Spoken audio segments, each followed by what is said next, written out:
주간 동안 많이 더우셨죠? 그냥 땀도 나고 습기도 많고, 또 하나 갑자기 이제 비가 갑자기 막 폭우가 쏟아져서 참 예측하기 어려운 그런 날씨 속에서 한 주간을 지냈는데, 오늘 아버지의 집에 시원한 은혜를 주시기 위해서 여러분 오늘 이 시간 행복하시죠? 그런 의미에서 옆에 있는 분하고 이렇게 인사하세요. 말복 가기 전에 제가 대접 한번 하겠습니다.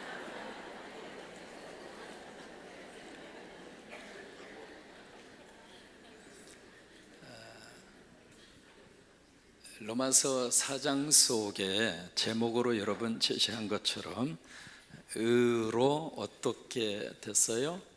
여겨졌다. 이제 다른 쪽에서는 의로 여기셨다 같은 말이죠. 이 표현이 로마서 4장 속에 10번 나옵니다. 그러면 이제 강조하고 있다 그 말이죠. 3절에 나오고요, 4절에 나오고 5절에 나오고 6절에 나와요. 그 다음에 오늘 이제 본문으로 읽으신 9절, 10절, 11절 해서 3번 나오고요, 그 다음에 20절, 21절, 22절. 같은 이 내용의 이 문구를 왜 로마서 4장은 계속 강조하고 있을까? 왜 그럴 것 같아요? 중요하니까 그런 거죠. 또 하나, 이것이 가장 중요한 핵심 가치이기 때문에 그래요. 오늘 예배하면서 여러분 이 메시지 들으시면서 의로 여겨졌다, 의로 여기신다, 이 말씀 앞에 아멘 하시고 그 복 다 받고 가시기를 주의 이름으로 축원합니다. 여기 이제 의로 여겨졌다, 의로 여기셨다, 이것을 신학적인 용어로는 뭐라고 이야기하냐면 칭의라고 합니다. 이게 의롭다고 칭해 주었다 그 말이죠. 영어는 justification이라고 하는 단어를 씁니다. 근데 이제 칭의, 의롭다고 하나님께서 인정을 해 주신 거예요. 사람이 아닙니다. 사람이 우리를 딱 보면서 당신은 의로와 그렇게 인정하고, 사람이 그렇게 평가를 해주는 평가가 아니고 하나님께서 우리의 아버지가 되시고 나를 구원해 주시고 나를 자녀 삼아 주신 그 하나님께서, 이 세상의 천지 만물을 다 창조하신 그분께서, 그리고 그분이 바로 나의 아버지라고 하는 사실 우리가 믿으면서 살고 있잖아요. 믿어주시면 아멘. 근데 그 아버지 하나님이 우리를 보시면서 우리를 의롭다고 칭해 주시더라 이 말이죠. 우리가 예수 믿고 가장 중요한 개념이 바로 뭐냐면 구원입니다. 왜 우리가 예수를 믿어야 할까? 구원 때문에 그렇습니다. 어떤 사람 그래요. 구원 말고 10원 달라고. 이건 하나의 농담이겠죠. 우리가 예수 믿어야 되는 가장 중요한 개념은 바로 salvation, 구원입니다. 주 예수를 믿어라, 그리하면 너와 내 집이 뭘 받으리라? 구원을 받으리라. 우리는 이제 구원의 이 개념을 성광교회에서는 살림의 개념으로 재해석을 했습니다. 왜냐하면 구원하면 이게 상당히 딱딱하면서도 또 하나 머리로 저렇게 잘 와닿지가 않아요. 여러분 교회에서 쓰는 용어라든지 성경에서 나오는 용어 자체가 사실은 이해한다는 것이 조금 버거울 때가 있어요. 그래서 그것을 어떻게 하면 우리 삶의 자리에서 이 중요한 개념을 녹아내릴 수 있을까? 그때 머릿속에 주신 개념이 살림이에요. 그러면 우리가 예수 믿는데 왜 믿어야 하는가? 살림 때문에 믿는 거예요.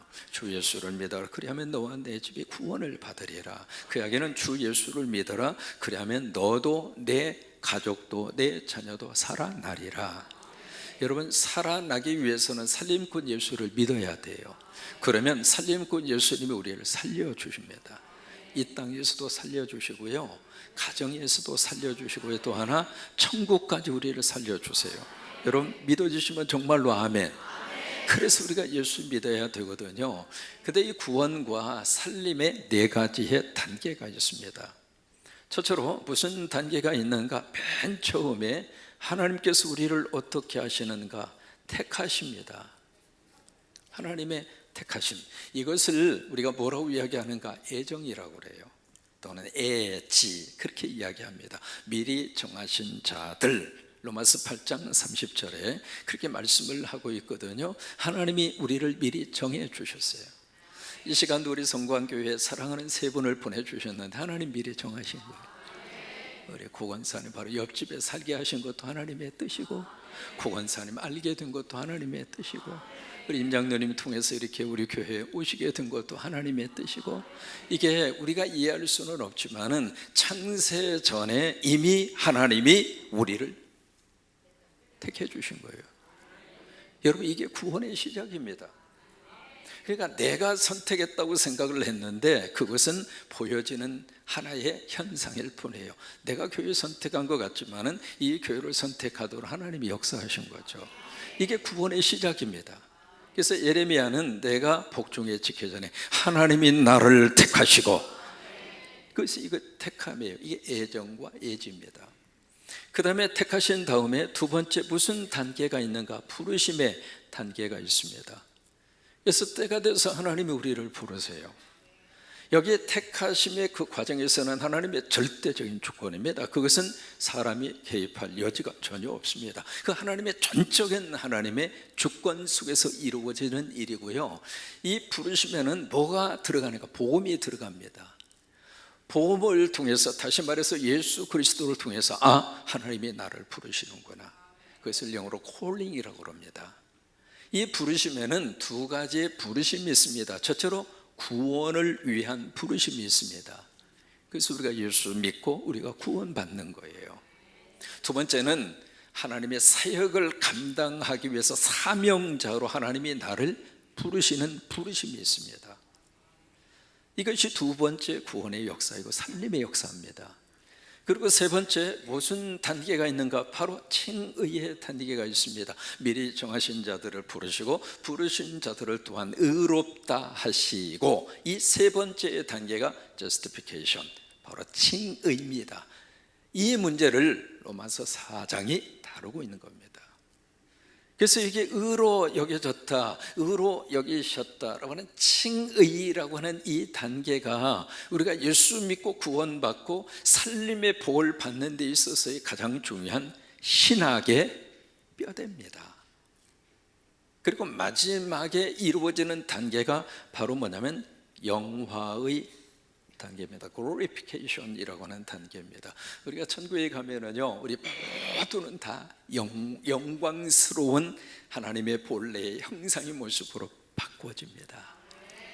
여러분, 그것만 생각해도요 얼마나 감사한지. 거울 보면서 인상 안 쓰셔도 괜찮아요. 이거요 공사 벌리지 않아도 괜찮아요. 천국에 가시면은요 가장 아름다운 모습으로. 근데 이 땅에 있으면 너무나 공사를 많이 하면 하나님이 참 보시면서 내가 보낼 때하고 올 때하고 왜 이렇게 달라졌냐, 하나님 몰라볼 정도로는 하지 마시고, 어쨌든 그래도 하나님이 다 알아보시긴 하겠습니다만은 우리 천국에 가면은 이 땅에서 우리 현재 있는 모습대로 우리가 다시 부활하는 것이 아니라 영광스러운 모습으로, 영광스러운 모습으로. 그래서 우리가 예수 믿고 천국을 바라보고 사는 거예요. 그것을 가리켜서 glorification, 영화라고 합니다.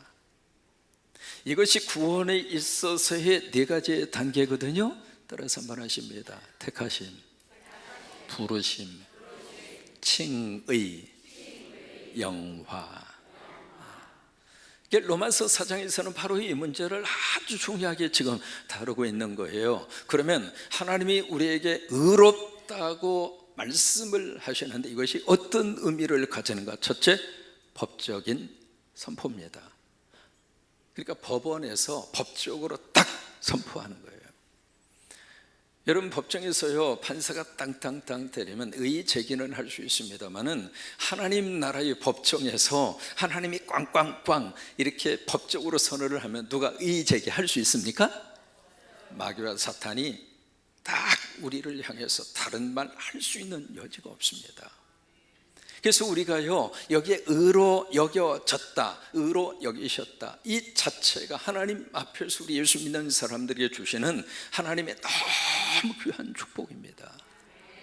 그러면 무엇을 근거로 하나님이 우리를 칭의의 복을 주시는가? 그것을 아브라함의 경우를 통해서 우리에게 제시하는 거예요. 창세기 25장 7절이죠. 아브라함이 그를 어떻게 하며? 믿음에 믿음이라고 하는 요소가 이 칭의라고 하는 이 단어와 함께 꼭 따라다니는 단어가 믿음이에요.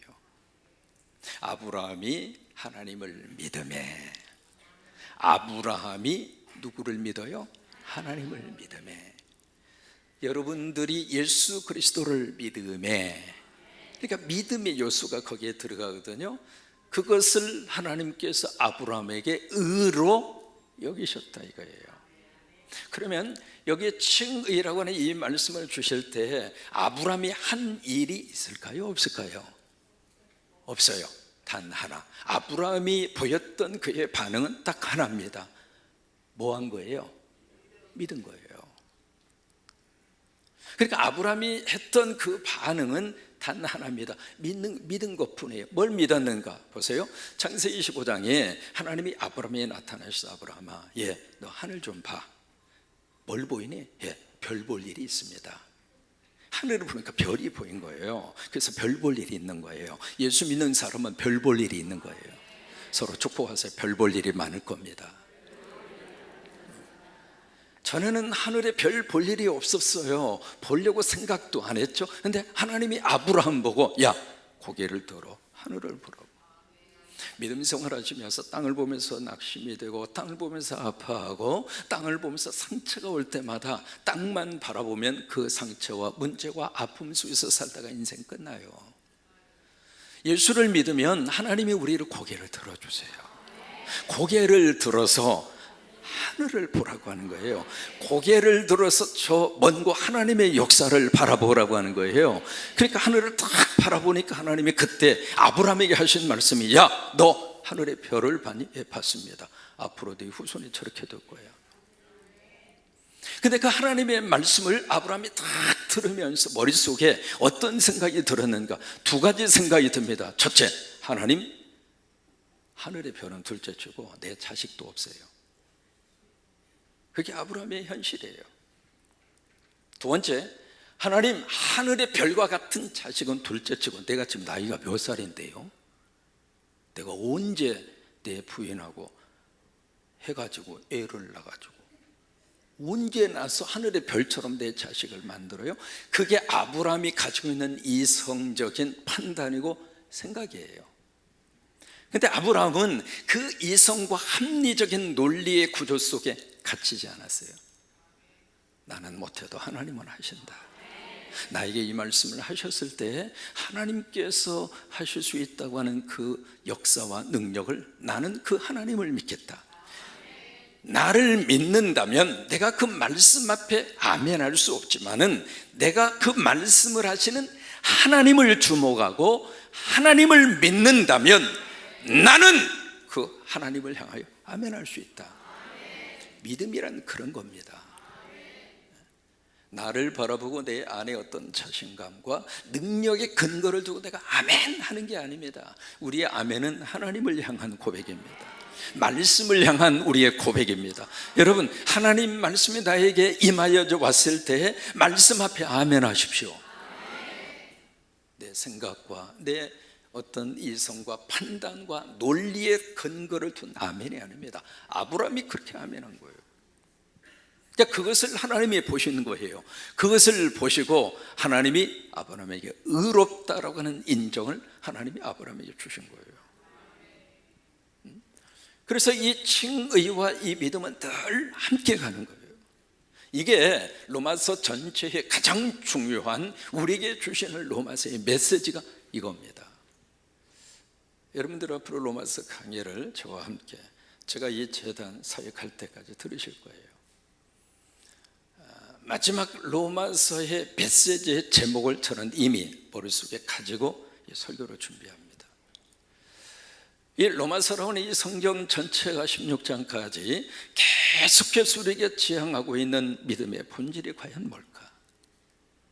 우리가 신앙생활하고 우리가 교회에 나와서 우리가 예수를 믿고 이 믿음의 길을 걸어가면서 이 로마서라고 하는 이 성경을 통해서 하나님이 마지막 메시지를 무엇을 통해서 어떤 메시지를 우리에게 담아 주시려고 하는가? 저는 1976년도부터 사역했습니다. 금년이 제가 이 사역의 길을 걸은 지 48년이 됐습니다. 그렇게 안 보이세요?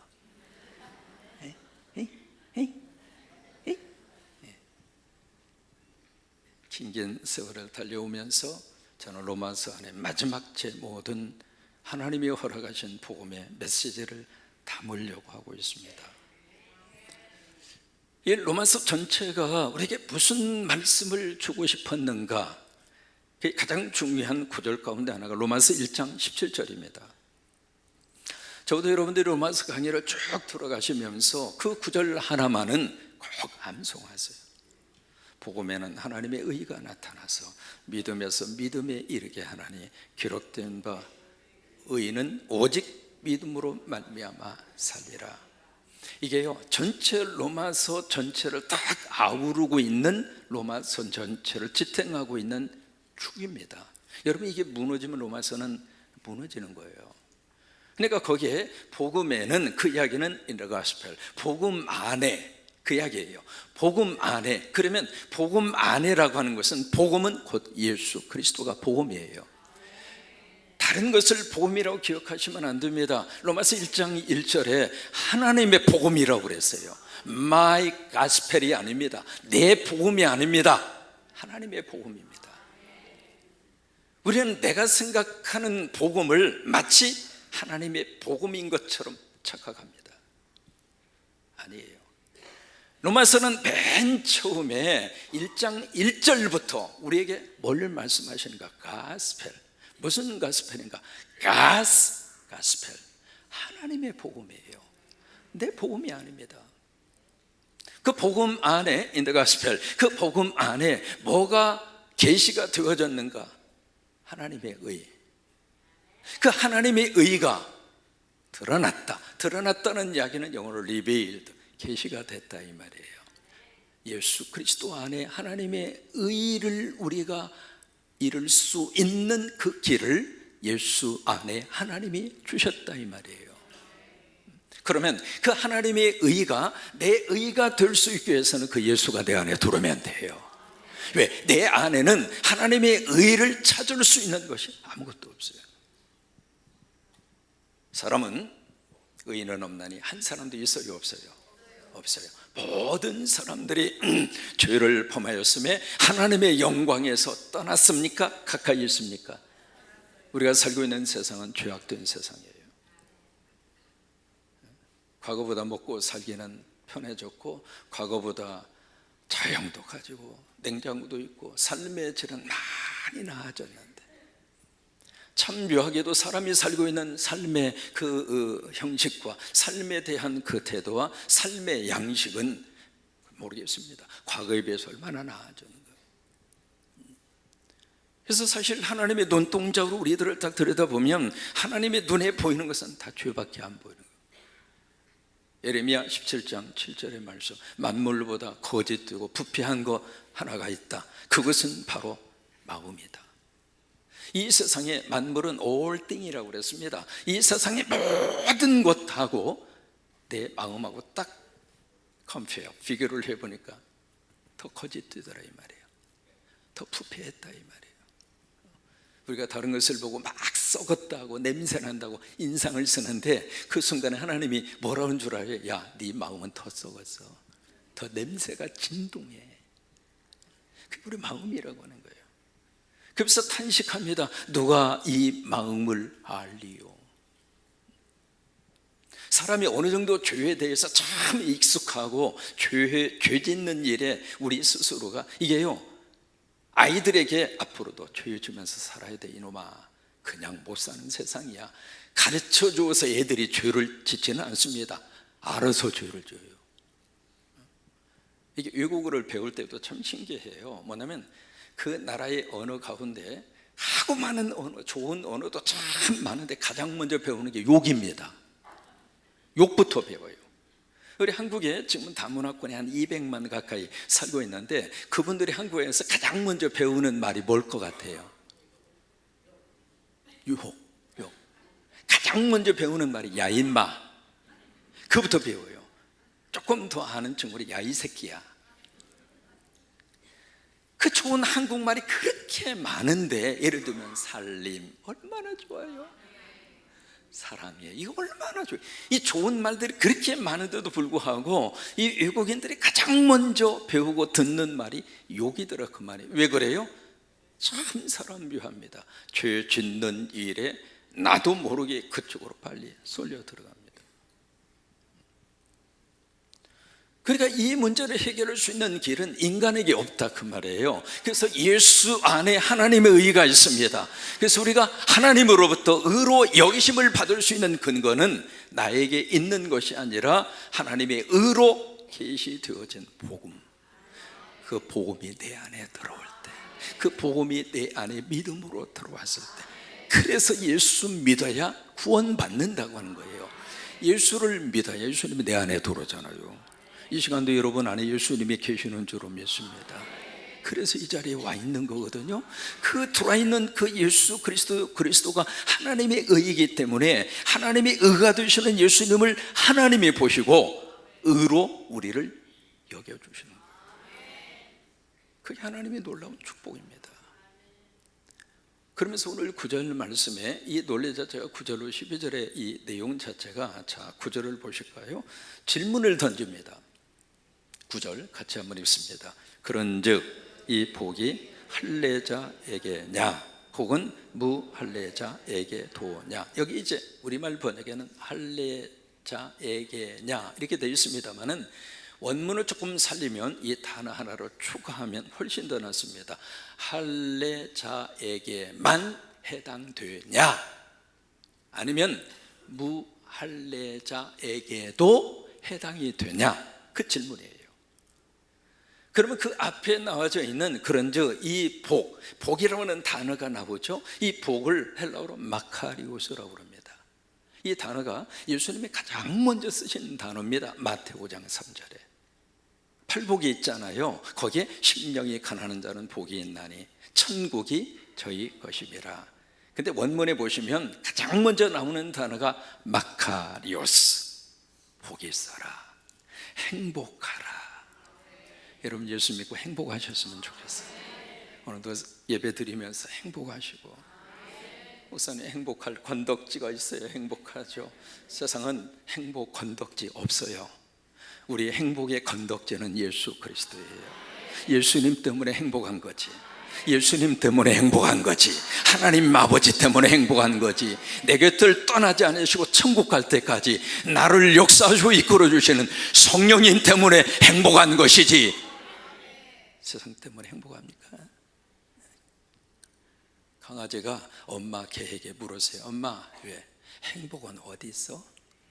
그러니까 엄마 개가 가만히 묵상을 하다가 강아지한테 답을 줍니다. 얘야, 행복은 네 꼬리에 있단다.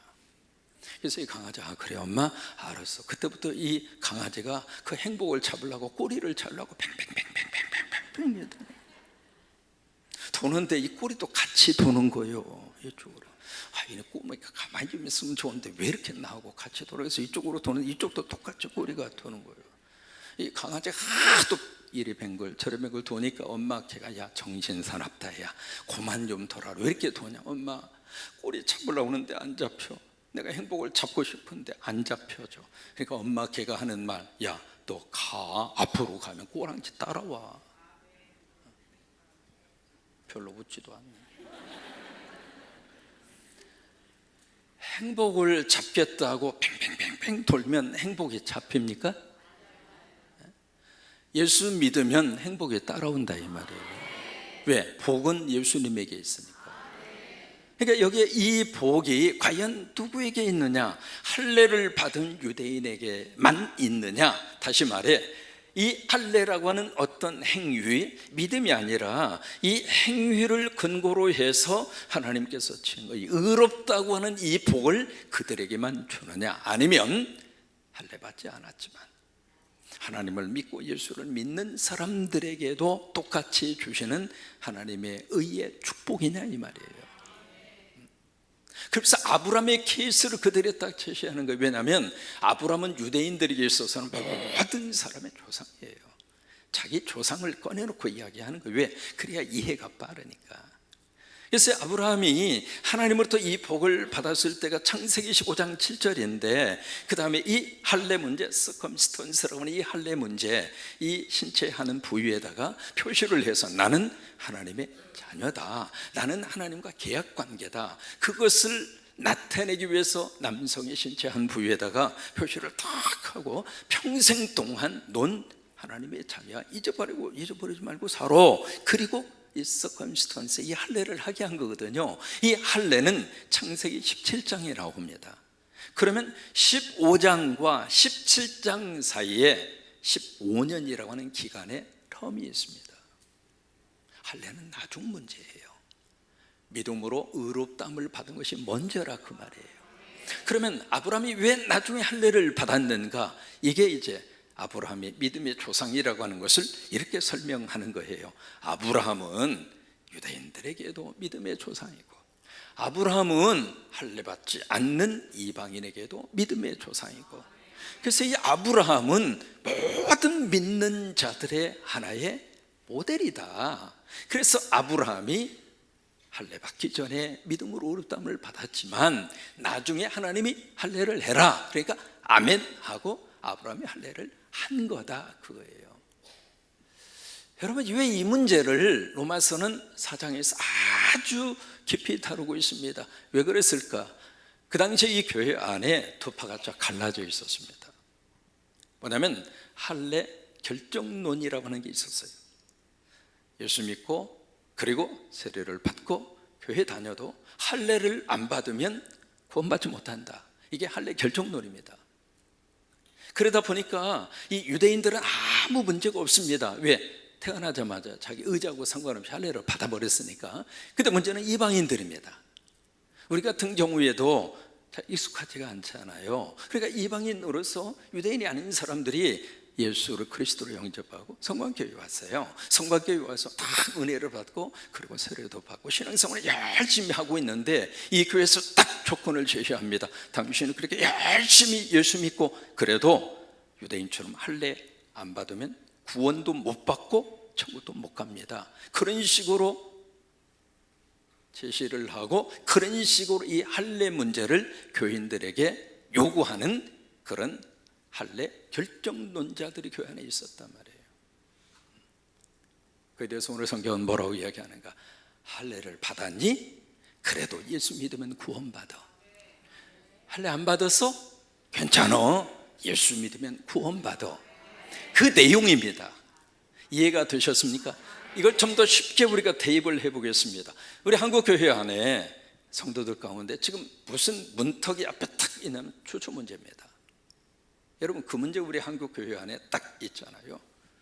그러면 만약에 교회에서 아무리 예수를 믿고 신앙생활을 해도 당신이 술을 안 끊으면 천국 못 간다, 여러분, 그렇게 만약에 주장을 하고 그렇게 교인들에게 요구를 한다면 어떨 것 같아요? 아마 술 먹는 사람은 더 이상 교회 안 나올 거래요. 내가 뭐하러 교회 나와? 구원도 못 받고 천국도 못 가는데. 여러분, 그런 생각 들지 않겠어요? 그런 문제가 바로 초대교회 안에 할례 문제였다, 이 말이에요. 성경은 뭐라고 이야기하는가? 여러분, 술을 마시고 안 마시고 그것이 구원의 절대 조건은 절대로 아닙니다. 목사님 고맙습니다. 드디어 미국에서 살다 오시던 저기 화통한 목사님이 드디어 이제부터는 내가 딱 자유스럽게 한 잔 딱 먹고, 여러분, 그렇게 하기 위해서 이 말씀을 드린 것이 아니라고 하는 것쯤은 아시겠죠? 먹느냐 안 먹느냐, 그건 개인과 형편과 사정의 문제예요. 평생을 내가 술을 한 잔도 입에 대지 않았다 할지라도 교회는 나오지만 예수를 믿지 않는다면 그 사람에게 구원이 있을까? 가끔 생각나서 술 한 잔 마신다 할지라도 그렇다고 제가 마신다 그 말은 아니니까. 저희 집은 태생적으로 술을 먹으면 얼굴이 빨개지는 타입이어서 금방 들통나요. 그러니까 술을 마신다 할지라도 예수가 나의 구주이시고 그리고 교회에 나오셔서 하나님의 일을 하고, 그렇다면 그 사람에게 구원이 주어지는 것이 정상적인 일이지 않겠는가? 여러분 술 먹고 올 때는 교회밖에 없습니다. 술 잡수시고 집에 가면 주여 뜯겨요. 또 술 먹고 왔다고. 술 잡수시고 올 때는 교회밖에 없어요. 제가 아는 선교사님이 술을 거나하게 잡수시고 그날이 수요일 날이었습니다. 참 성령님이 술주자가 들어갔는데 주님이 또 역사하신 거예요. 앞주자하고 뒷주자가 틀립니다. 그 주님이 역사하셔서 마침 친구가 목회하는 교회가 생각난 거예요. 그래서 술을 거나하게 잡수시고 수요 예배 시간에 그 교회로 간 거예요. 그래가지고 은혜 받고 그리고 선교사까지 됐어요.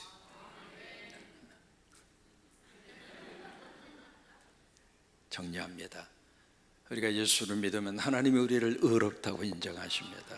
그래서 우리의 죄를 다 용서하시고 forgive 다 용서하시고 내가 지은 모든 죄를 가리워 주시고 커버해 주시고 또 하나 내가 지은 그 죄를 하나님이 카운트하지 않고 너 그때 그 죄 지었잖아. 제가 이 죄 문제만 이야기하면 중학교 때 저희 이제 금산 중학교라고 거기 다녔어요. 그 운동장 바로 옆에 복숭아 밭이 있었어요. 그래서 저녁에 가서 친구들하고 공부하다가 비가 악수가 쏟아지는데 갑자기 배고파서 복숭아 생각이 나가지고 주전자를 들고 가서 친구들하고 복숭아 밭에 가서 복숭아 서리를 했어요. 그래가지고 시컷 먹고 거기다가 주전자에다 가득 따서 했는데 그 다음날 교련 선생님한테 들켜가지고 얼마나 두들겨 맞았는지 그때 맞아서 키가 자라다가 말았거든요. 내가 지은 모든 죄를 만약에 카운트한다면 과연 숫자가 몇 번까지 갈까? 근데 여기에 인정이라고 하는 단어, 카운트한다고 하는 단어 앞에 헬라어로 허메라고 하는 말이 들어가 있습니다. 영어로는 번역이 되어 있습니다. 레버입니다. 결코 네가 지은 죄를 내가 카운트하지 않겠다. 이게 의롭다고 여겨주시는 복이에요. 여러분 예수님 안에서 그 은혜가 임하기를 바라고 예수님 안에서 하나님이 나를 의롭다고 인정해 주셨다는 그 믿음으로 아멘. 이 한 주간도 행복하게 사시기를 주의 이름으로 축원합니다.